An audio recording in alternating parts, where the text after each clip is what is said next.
সন্ধ্যার সময়ের সঙ্গে আছে আমি শায়লা রহমান ইমা। এবার অন্যান্য শীর্ষ সংবাদ। যে কথা বলে তারা তো মুখে কথা বলে, কিন্তু বাজার তাদের কাজ চলে না। তারা তাদের সিন্ডিকেটের অবস্থায় আছে।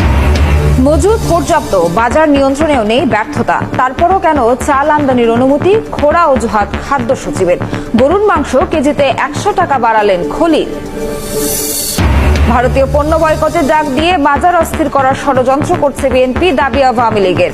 পক্ষপাতিত্বের জন্য মানুষই বয়কট করছে, পাল্টা জবাব বিরোধীদের। ঈদে রেলের আগাম টিকিট বিক্রি শুরুর আগ মুহূর্তে সক্রিয় কালোবাজারি চক্র। হাতানোর পরিকল্পনা ছিল অন্তত 3000। ঢাকায় র্যাবের অভিযানে মূল হোতা সহ গ্রেফতার 9।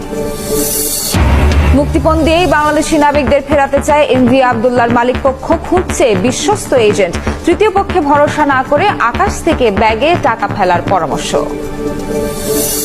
এর প্রতিবাদে উত্তাল দিল্লি, আদালতে তোলা হলে আম আদমি প্রধানকে।